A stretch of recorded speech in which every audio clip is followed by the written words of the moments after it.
All right, coaches on the hot seat this year. Good news is we're not talking about Sam Pittman.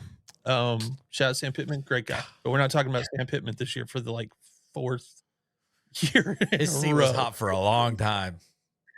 He would just, you gotta love Sam Pittman though, because he like Regents would be getting close. They're like, this is it, and then he'd win one where you go, Dad, gummit. How do you like what it 1 year you can't remember what is it 2 years like beat Notre Dame 1 year, you're like, golly, Pittman. Coaches on the hot seat this year. I don't think there's a coach on the hot seat whose seat is hotter than Lincoln Riley. Like, this is it for Lincoln Riley. Yeah. If he does not win more than 10 games, I don't know why you're keeping him, because you're paying him a boatload of money. What does their schedule look like this year? 2026. They are. It's all going to come down to how many games do they have at home. They've got San Jose State, Fresno State, okay, Louisiana Raging Cajuns, and then they open up conference play at Rutgers. Got to go all the way from LA to New Jersey for a conference game. That's like the most ridiculous thing in the Big Ten is the West Coast teams playing against Rutgers that is in New Jersey. And it's September. It'll be cold. New Jersey, it could be. It's like mid-September. Hopefully it's a day game. For USC's sake, hopefully it's a day game. And then the week after that, they've got the week after that, Oregon at home, Washington at home. Then they go to Penn State, at Washington, or at Wisconsin, sorry. Ohio State at home, at Indiana, Maryland at home, at UCLA. So the good news for them is some of their toughest games they're going to get to play at home. I see 2 losses for sure at Indiana and then Ohio State at home. I think the Penn State game is going to tell a lot for their season. You're going to have a brand new head coach. I think that Oregon game is 2 weeks before the Penn State game. I don't know if USC wins that one. Oh, I would thinking they could beat Oregon. So that'd be 3 losses then that I've already seen off the top. He's going to have to win one of these games. He's either going to have to beat Oregon, Ohio State, or Indiana. I don't think that they have a snowball's chance in a microwave of beating Ohio State. So it's going to come down to you're going to have to split Indiana or Oregon. You have to split those. Yeah, you got to beat one of those 2. And I don't. If it's going to happen this year, it's probably going to be Indiana because they got a new quarterback. Because there's so much roster turnover there. Yeah. But again, we talked about at top of the show. Chris Ignetti knows how to navigate the transfer portal better than anybody. So who knows? I don't think Washington's going to be a tough out. And they have to go to Penn State. Doesn't matter who the coach is, who the quarterback is. That is a tough place to play. It doesn't matter. They don't need to do a whiteout. Like, be done with that. It's not. Yeah, don't do that. Well, and they're gonna. You've got a coach that's probably on the hot seat, and you got a coach who's got a free season. 100%. Campbell doesn't have to do diddly poop this year. No. He just has to show like he got a handle on the program. Yeah. He could win 6 games and they're not doing anything. Nobody's upset. Nobody's like, sky's not falling. On the other side of it, though, if you go in to Happy Valley and you struggle and it turns into a shootout at the end, then I say, even if it turns out to a shootout at the end and they pull it out, then I change my mind on that. I think they can beat Indiana. Yeah, because that's like week 6, week 7. Yep. It's October 10th. Like that's the middle of football season. We're gonna know who you are by then. Yep. We're gonna know if you're good or not by then. So that'll be interesting. But I mean, also he has to go to Wisconsin, and I think Luke Fickell is also on the hot seat. Like he's gonna have to win some games if he wants to continue coaching. Yeah, Luke, when Fickell left Cincinnati, went to Wisconsin. Wisconsin's a little bit like Iowa, where you'll look at their last 20 years, last 30 years and go, Wisconsin good football team. But their problem is they've just been trying to figure out who's the guy that can go take them from like you got to buckle your chin strap up to play him type team to a like, hey, we got to play perfect against Wisconsin. Wisconsin and Iowa both beat you up, big in the trenches, like great home atmospheres, very underrated. But you know what Fickle did at Cincinnati, you really thought, man, he's doing so much with so little. Yeah. He's at a basketball school. Like we're going to go out to Wisconsin where they in the Midwest where they, you know, care about that football a little bit more in that part. And it just has not worked. No, it really hasn't. And originally I thought it was a really good hire when Wisconsin brought him in. But I like just as time has gone on, I'm like, I cannot believe that they are still going forward with him. It's just one of those things where it's like they're holding on. It's kind of like the James Franklin situation. Like they're just holding on for a little too long. Yeah, it's one of those. He just needs one more year. But also, if you think about it, they probably were sitting there and be like, okay, there are 15 other schools that have fired their head coach this last season. That's a great point. We should probably kick the can down the road. See what happens next year. Because there will not be another season where we see that many head coaches get canned. Yeah, you would have ended up with a retread that you wouldn't have been happy with. Yeah, you got like, I don't even know, just some guy that's like, why is he still coaching college football? Like, what is going on? It'd have been what's his name from Arkansas? Sam Pittman. That's kind of what happened. No, who was the OC last year? The guy that we thought was going to get the job. Oh, he was the guy who took over at the second half of the season. I forget what his name is. Yeah, you're right. You're right. Don't give him a motorcycle. Yeah, Bob Petrino. That's right. Yeah, it would have been somebody like Petrino that you'd have been like, "Come on, what are we doing? Like, move on." Dan the game has passed him by. Like, yeah. And they're they've got a tough out. They got to play Notre Dame to open their season at Lambeau. Yikes! Like, hey, Luke, let's open up the season against a pissed off Notre Dame team. Let's put them in an NFL stadium so that you're guaranteed to be the number one game on TV that week.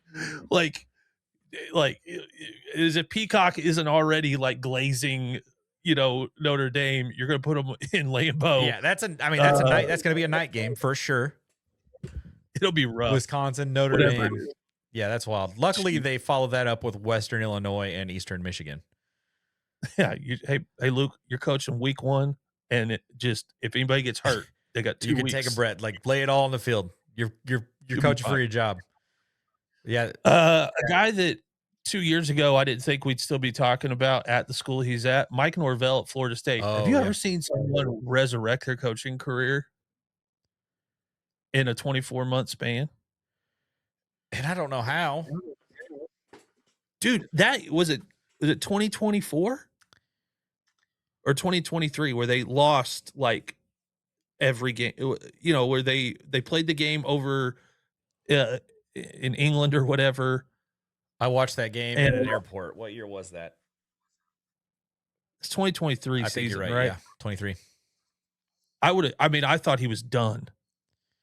I thought by 2025 he's out. Well, then he opens up this last year beating Alabama. And we're like, wait a second. Yeah, it makes no sense at all. They just fell off a cliff. Yeah. Like a month after that Bama game. They started 3-0, finished 5-7. But like you said, of the 3 games that he won at the beginning of the year, one of them was Alabama. Unless he loses literally every game after that, you're at least going to have to give him another year. But this is like the second time you're doing this now. Yeah. And the problem is the last 2 years, the other Florida schools were struggling. Yeah, you kind of missed your window. This was your time. Now we got Miami's figured it out. Florida's bringing in a brand new coach. your window is gone. You have this. You have to win 10 games this year, and you play in a weak conference. Yeah. Because I don't. I mean, we any of us thinking Clemson's gonna like light the world on fire this No, year? I think Dabo. I'm looking at some of the coaches listed on ESPN. It's got like a retirement watch section. It's got Belichick and Kirk Ferentz. I feel like Dabo Swinney's name should probably be added down there to that one. You know what he reminds me of this year? I'm not saying he's on a hot seat from a university's perspective. I don't think that Clemson is going to be dumb enough to just can him, but I could see him being like a force out. Like, hey, we're not going Like to fire you, but like, we need you to leave. Like he forces himself out. Like he does the whole. Oh, okay. Because he started doing it now, where he's like, this tampering and this, that, and the other thing, where he knows, he sees the writing on the wall that he might be coming towards the end of his tenure, and he starts this. I didn't get into this for college football to be like this, and I got in to build men, and he starts this thing, and then a very Dabo way, he's like, I'm leaving because college football's changed too much. Well, it's like, no, really, you thought that your brand and your coaching meant more, and you were late to the transfer portal thing. Yeah, I think he watches the show. I saw a clip of him the other day talking about the transfer portal. He's like, "Here's how you fix the transfer portal. Every player gets one free transfer, and then after that, they have to sit a year." I'm like, I literally said that on the Water Boys College Football Show 3 weeks ago. Does he watch the show? Coming from a guy who was like anti-transfer portal, that now he's like, here's how you fix transfer portal. It's like, brother, you and Mike Gundy were the two guys going, we are not, I am still committed to helping develop high schoolers. It's like, okay. Well, if that's the case, why didn't Cade Klubnik get better? Exactly. You're lying to it. Yeah, their schedule sucks. Yeah, they've got it's not good. SMU, at Alabama, at Louisville. This Florida State schedule? Yeah. At Miami. Home against Clemson. And then they end the season Florida at home. But they've also got at Pitt in there. Not an easy out. No. So Florida State's got a tough road ahead of them. Mike Norvell, might be the last year for you, bud. It might be. My last guy that I think is probably time to start looking at it. Shane Beamer, South Carolina. Oh yeah, it's just not working. And there's too much. You know what I mean? It's just too much. Like it's too much. Like the South Carolina. Like it's too much about Shane. It was kind of a clown show this last season too, I think. That's what I mean. It's just kind of like just weird stuff, like weird interviews, like weird problems with other coaches. Like there's too much. Like Shane, make it simple. You coach football, not like he overcomplicates the thing way too much. Yeah. Yeah, you got a little bit of insight too with that SEC documentary. Any Given Saturday or whatever. You got a little bit of insight in there, and it's like, he's a little bit like kind of a pick me. He's a pick me. Yeah, I guess that's how that's one way to put it for sure. Like he wants to be. I'm Frank Beamer's son. That 100%. You should respect me and love me. It's like, no, dog. Like you ain't done. He thinks he's Lane Kiffin. I mean, he thinks he's Sark. Like to him, he's like, well, I'm one of the top. That is his class, I guess. Coaches. Yeah. He acts like he's one of the top 5 coaches in the SEC. It's like, brother, nobody's beating your door down. I mean, let's go through. Would you take? I'm trying to think of a job that if it came open, that I would say that a school that's be an upgrade for him would be interested in him. Ole Miss, Probably not. I think Jeff Lebby is very good. Yeah. I mean, not Jeff Lebby. I was thinking Mississippi State. Oh, what's his bucket? Yeah. Defensive coordinator. Yeah, I know who you're talking about. I mean, not better coach than Venables. No. I like Jeff Lebby at Mississippi State better. Yeah. I think he got more upside. Yeah. Heupel at Tennessee. I mean, Tennessee doesn't do what they should do, but they're kind of the same coach.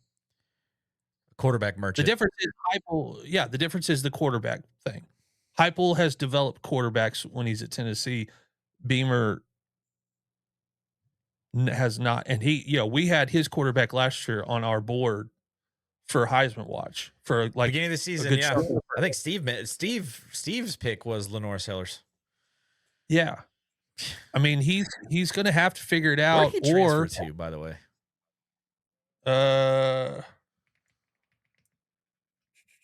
Oh, he retained him. It says. Oh, did he stay? He did. So this is the year.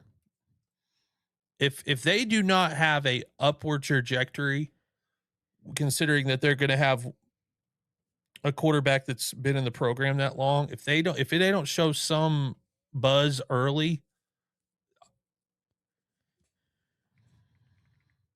we were talking, a guy like Jeff Lebby at Mississippi State, there are guys you can go get that you could pay a little bit less. You're probably going to get better production out of. Shane's going to find himself somewhere like Baylor. And nothing against Baylor, but that's the type of places he's going to end up. They might do a coach swap after this season. Yeah. So ESPN's got Bill O'Brien on their list. They have Jeff Lebby, progress needed. ESPN, calm down. He's coaching the Mississippi State. Yeah, it's like, come on. Did you guys watch what they did last year? They scored 60 points in one game. Like, he's literally, you want to talk about scraping the bottom of a barrel to try to put a team together. He's doing a lot with very little. Kirk Ferentz at Iowa. He turned 70, apparently. Yeah, I mean, you can't be on Medicare and collecting a paycheck as a head coach of a college football team at the same time. Like, that just might make me sound like an ageist, but. And then I've got one. I've got two. I think this is probably Bill's last year in North Carolina. I think he's going to hand the program over to his son. I've thought that since the beginning because it just never made sense to me. Yeah. And, people are like, that's crazy. Bruce Pearl just did it at Auburn. Like, right before the season for basketball, just was like, I'm retiring. None of you guys could leave because transfer portal's closed. All right. My son's taking over. And they made the tournament. So, I mean, but, I don't see Bill coaching. And then one that I could see Dion saying he's done. Give him another year or two. And I think Dion could say, I'm done coaching. Yeah. There's something weird going on up there. Like, he brought in all those stud NFL players as coaches and they're leaving. Yeah. And he's like, he's had like several health issues since he's taken that job. I don't think it's not working at all. And we're pro Coach Prime on this show. Like, we love what he's been able to do for the game. What we love former players coming back and coaching. It's just not working. I think that Dion, because I do like him being in college football. I think it's good for college football. I think he brings a level of excitement to it. I think that Dion could affect change in college football by stepping into the TV booth and being, let him do what Herb Street's do. Like, Herb Street is an unbelievable ambassador for college football, and Dion could be that. Yeah. And it would be less work.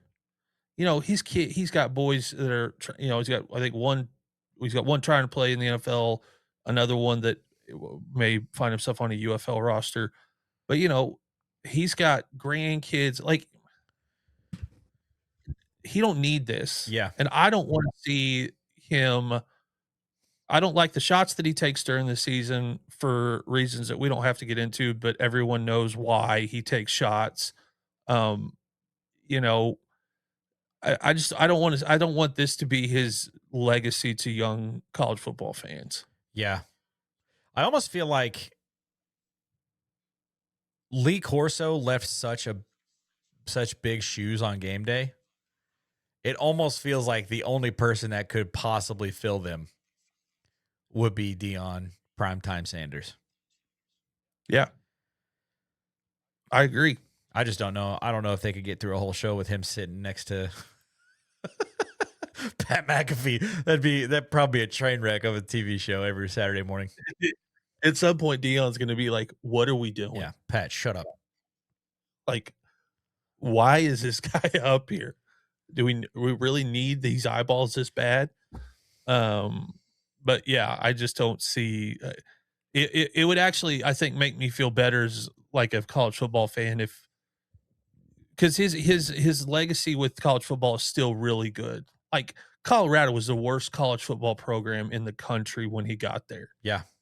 And he made them relevant. He brought a ton of eyeballs to a program that needed it badly. It's just I'm just looking at it here. He had his bladder removed. He had reconstruction surgery. He's had toes amputated. Did he have cancer towards the beginning of the season last year? Yeah. There are more important things than coaching football. Yeah, it's like yeah. Somebody's trying to tell you to stop coaching football. I don't know if something is trying to tell you to quit coaching. It might be time.